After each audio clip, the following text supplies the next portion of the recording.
share live and so you stream e wo YouTube kwa search for Adom TV. Krata bi abepia ya a free Ghana Police Service wakachi na eba. Na making kan krata ne quickly makwa ahoma so akodi ehwo enkombo. Show TV ne so ye de krata no atwonom. Ghana Police Service for krata omre apie ene abontin. Anope ya Adom de le krata yi eba. Or see police interdict 3 officers. The police service has interdicted COP George Alex Mensah, Superintendent Emmanuel Eric Jebi, and Superintendent George Asari in connection with the audio tape which has become a subject matter of investigation by Parliament. The interdiction is to make way for disciplinary proceedings into the conduct in line with police service regulations. Signed, Grace Ansa Akrofi, ACP of Ghana Police Service. Eti a police for me and some akopiem e wo mra shebedwe fiem adko committee mo hwemo de fa IGP si e betu ne free akonya so tape na betodwa no ye integrity wo mo so mo ntwe mo nsinchen ene ba bi ekito mo bia sa police for bi ona ne nyina fa ma police for mpanifo kopin se hwemo a police for akasa so e ye de fa asase mu no e be wie peyo ebi mu ebisa se ye gina de be so ne de integrity wo mo. Is it because omako PM wo mrashe fiem no magia to mu say ene ne yomo ene enu nti na ma police for gina so e de tu sare mo na na e bi so mo ka say ado committee ni kromo ko PM ni mu no enye emra court asem betimi agina asem abaso e de bu obi aten e wo ho sa asem tie kwa amaso na ene emra ni nipa wa bi nim de e wo Ghana amamrem enkodi enkomo lawyer Kwaku pencil lawyer tie ka na pay mo achi e bo akwaba e de ba bedwam djumadi so Yenua. Boko de. Erada do mi be boko. Ye de yam yase. Ye hwe ne ekoso mrahye bedwa fie mu any admission a please for me yese akoye e mrahye bedwa fie mu a ye betimi akase be gina no so e de atweoma so e wo please adbeku wana. Wa samna bisa no minyim sa kwan a wo de bisa na ahunde makai sesale so no na gina de bisa wa samna. Yeah. Me pede ye tapim bi ana ye foundation bi a okay ye na ye de begina do ye de bakasa ono ye de kakra memeta sin de am de mili kakra wo twemi semi pepe gom ana bagom de oye nyipa bi kohia kokom na wo bobo mpo bi de jama IGP na wo pede wo ye ni fiade do bibidam na ono na am de ne sunsuando ye de parliament where de wo be ye de mehwehwem no Inti da menhwehwem no na nyimpa bi ekopu enyim akeka kansam bi metum aka no kwa de nsam poti a wokekan memmente da mensam no nti wala da kan na memegina da mosomede kasa okay na da medwumede na mfe kodu bebi a Ghana Police Service den fe de why den why interdict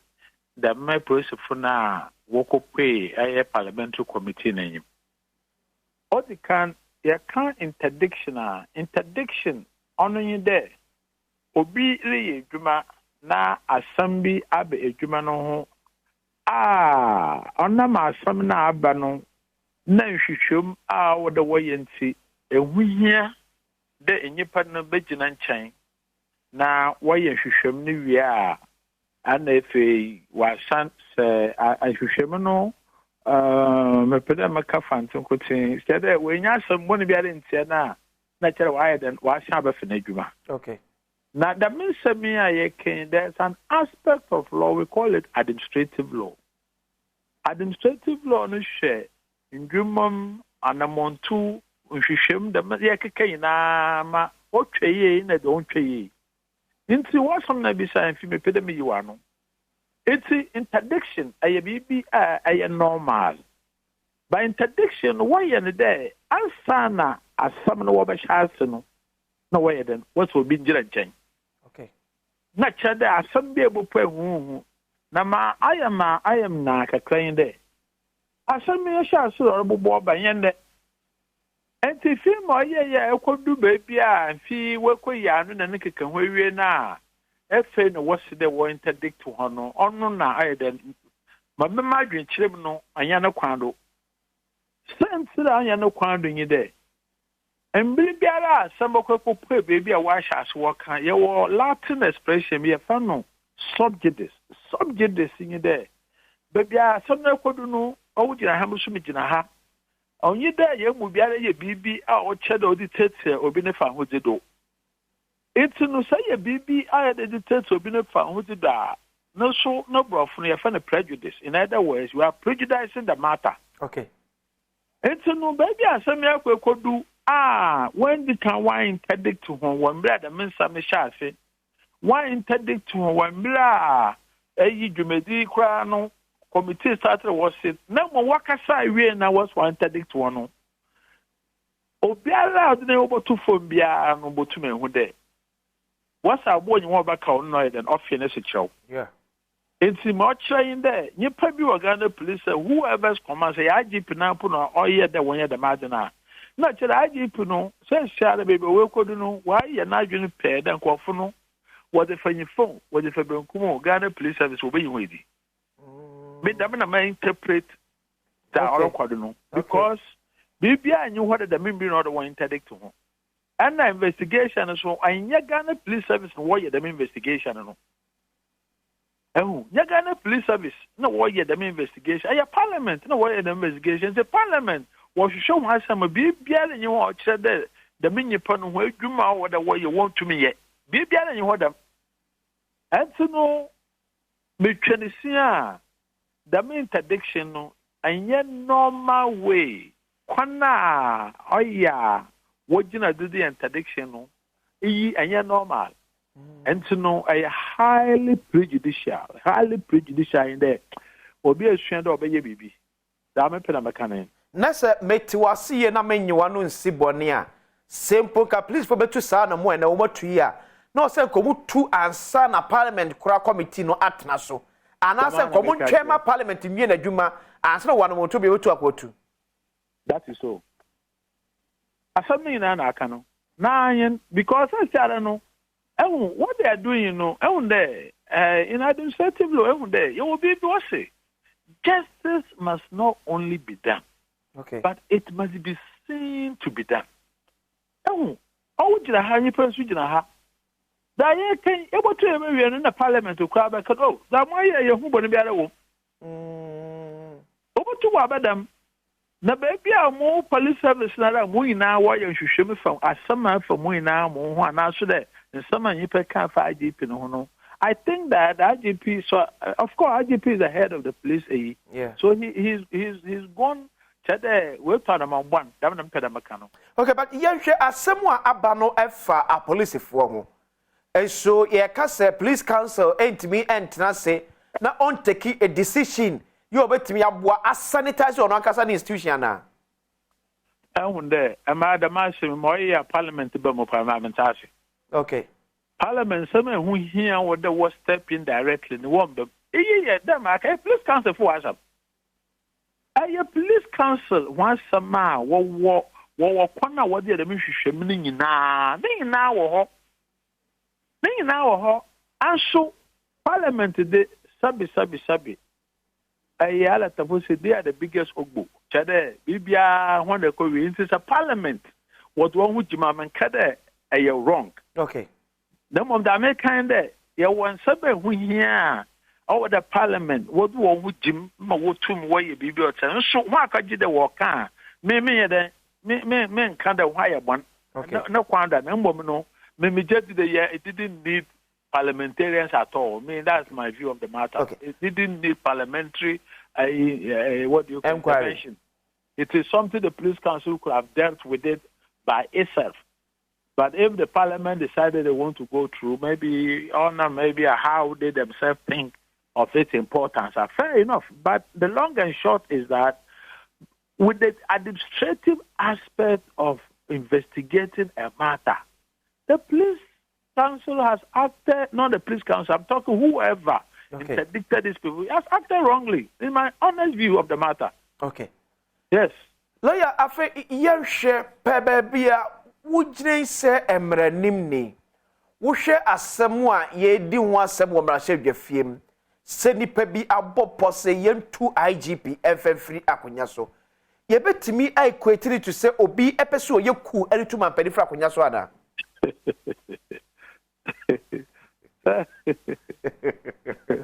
Pastor, you.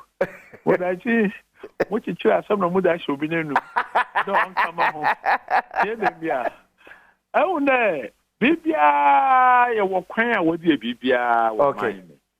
If you don't record what America says, the Monko of Proud Boys and a Ninka can win. Yeah. So if follow procedures now, Emra Wakwanya Yatwaba, the way you went in Fado. Yeah. It wasn't something you can when I'm watching. I do Bibia, you walk what the it is so big, war no feed there. IGP no what do know. BBC, let you more ye and say oh, you were no crown, you were petition or you were all man of a. Okay. No, but one will catch who come and some mentioning na cry and Mr. Pepensemu worker, obviously one of them, so one called to a draw. So, na a good tone and a cacao, so many members feminine, obviously, what called to a draw, no sooner charge a war.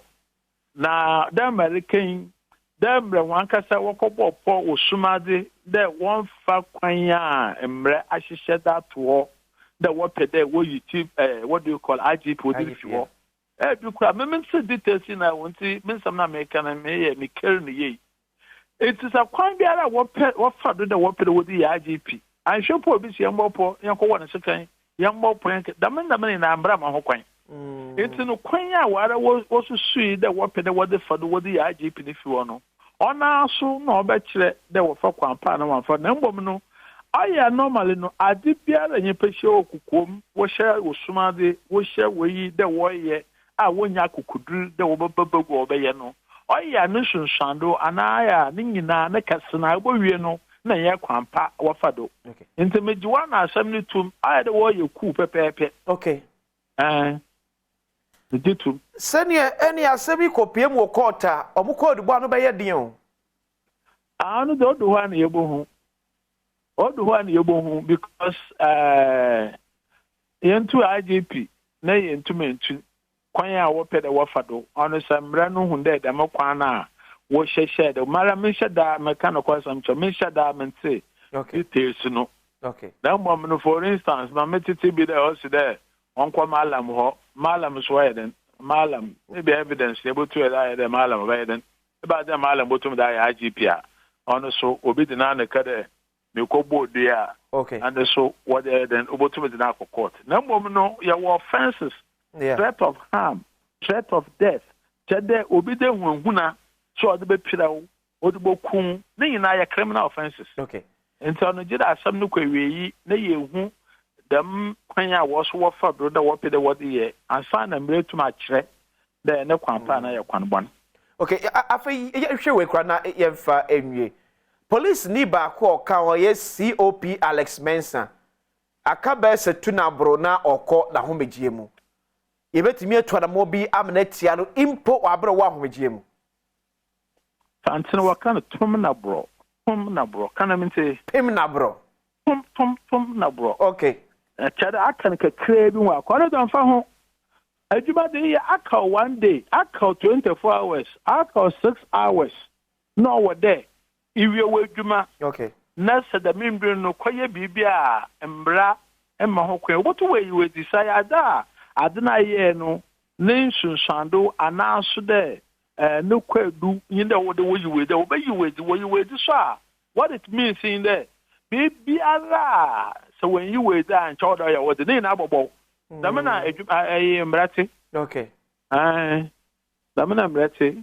nti oni na kire ahweye de mobia de aye dwuma kosi ewie na entume fenwie nti dem wa ye tesiare sa interdiction what after interdiction is an mepere mechanical question chode technically no ebotu ma kire de wara wopede wo ye wo bibi nti na wa ye dem to do wonye dem abota no na mede mepede meka kosi ewie yen dam na ye ma aye nsam bi kokota but when I summer the whole clean and chow do we cry, even if we are most technicality. Because you can get a judge to set aside what you have done, and a judge can find that administratively what you did is wrong. Okay. And therefore, I will set the whole thing aside. That's why you. Okay.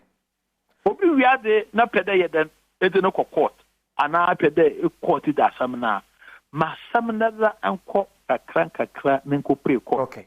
ebonashum iyedam fi obowie no was there kwan na ebonashum no afei afa kwampa lawyer you better say no pay Yamisha so thank you very much lawyer Koko Pencil a private legal practitioner and I'm to say no etwe enkomo no happy birthday enko enfama nana ayimadu bequeen nana ayimadu bequeen efri wankasa oyire Mrs Rosalinda ayimadu ehonum share so all the best and happy birthday enko for once again happy birthday enko my prophet Victor Kwesi Boate Yaminipa Yaminshiraw o man nwosira wo so no enko so nye kese kopem se beye kese pa o tonko so fa onye na dwuma na wiase nyina enya wo so emfa so happy birthday koma prophet Victor Kwesi Boate mirini akwasi insida se kese koma kojo fojo wo be kofi ampedu technical crew nyina da chi ni mu amukọ people from Aisha mu nyina edamase sound light camera MC awunyina edamase ochina anopa yebese de ehia